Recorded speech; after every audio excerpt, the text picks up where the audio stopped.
licenciement, c'est d'abord la rupture unilatérale du contrat de travail, à la différence de la rupture conventionnelle, qui intervient dans le cadre d'un accord entre l'employeur et le salarié.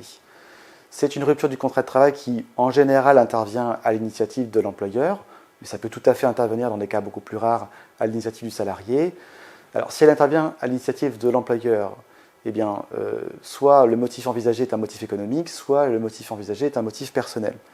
Si le motif est personnel, en général, le licenciement est de nature disciplinaire. L'employeur reproche au salarié une faute commise dans l'exercice de ses fonctions, une faute simple, une faute grave ou une faute lourde dans des cas plus rares, en fonction de la gravité des faits reprochés au salarié.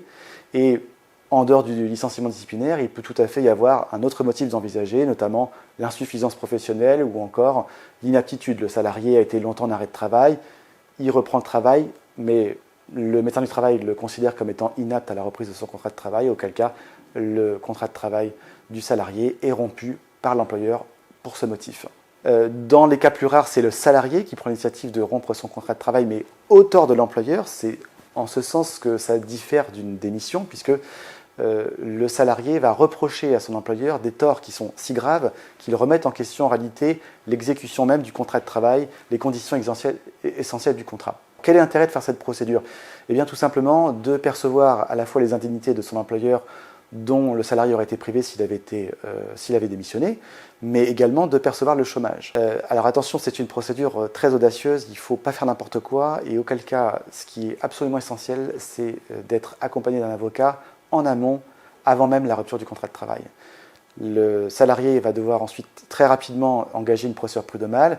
Le Conseil des prud'hommes est censé rendre une décision sous un mois, donc c'est une procédure en principe qui est rapide. Alors le licenciement abusif, c'est peut-être une expression un petit peu datée.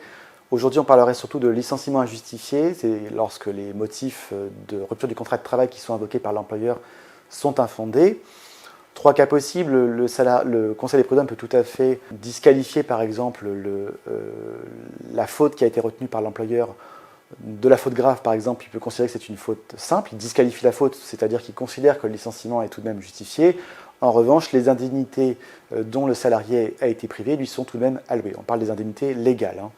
Deuxième cas, le licenciement sans cause réelle et sérieuse. Là, le Conseil des prud'hommes considère tout simplement que le licenciement n'est pas du tout justifié, le salarié n'aurait pas dû être licencié, auquel cas, en plus des indemnités dont le salarié a été privé, le salarié a le droit à une indemnité légale qui est calculée en fonction de son ancienneté. Et enfin, dernier cas, licenciement nul dans des cas plus rares, type harcèlement moral ou discrimination raciale, eh bien, auquel cas l'indemnité légale est d'un montant minimal bien plus élevé. Ce sont en fait les 6 derniers mois de salaire versés aux salariés, et auquel cas surtout l'indemnité versée aux salariés, elle est déplafonnée. Le plafond Macron ne s'applique pas.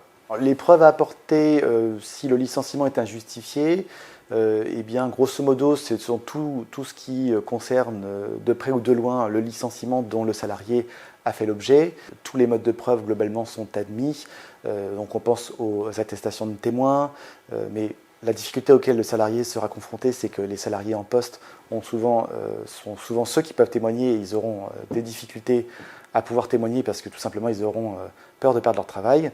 Mais il y a également les SMS échangés entre le salarié et l'employeur, les emails adressés, des photographies. Alors, mon rôle en tant qu'avocat du salarié, c'est tout d'abord d'orienter le salarié sur sa prise de décision, notamment s'il est encore en poste. Mais c'est également de l'accompagner ensuite dans le cadre du contentieux, que ce soit qu'il s'agisse de rédiger les écritures, mais également de négocier une transaction avec l'employeur. Ce qu'il ne faut jamais perdre de vue, surtout dans le cas d'une procédure prud'homale, c'est que c'est très long. La durée d'une procédure prud'homale, elle est rarement inférieure à 1 an, ça peut éventuellement s'envisager, mais c'est extrêmement rare. Et la durée de la procédure peut être beaucoup plus longue en fonction de la juridiction qui est saisie, mais également de la procédure qui est diligentée, ou encore s'il y a un appel éventuellement qui est interjeté par le salarié ou l'employeur une fois que la décision prud'homale est rendue. Ce qu'il faut en revanche toujours avoir à l'esprit, c'est que le temps n'est pas nécessairement au désavantage du salarié. En réalité, les condamnations prud'homales produisent intérêt, et ce à compter du moment où la procédure est introduite. Par ailleurs, cet intérêt qui est versé par l'employeur sur les condamnations, il est majoré au bout d'un certain temps si l'employeur ne s'exécute pas. Et enfin, dernière chose, il faut évidemment avoir à l'esprit les honoraires versés à l'avocat. C'est fondamental puisque le contentieux prud'homal, c'est du temps, du temps et du temps. Et nécessairement, le temps passé sur le dossier par l'avocat va être le reflet de la qualité de traitement apporté au dossier.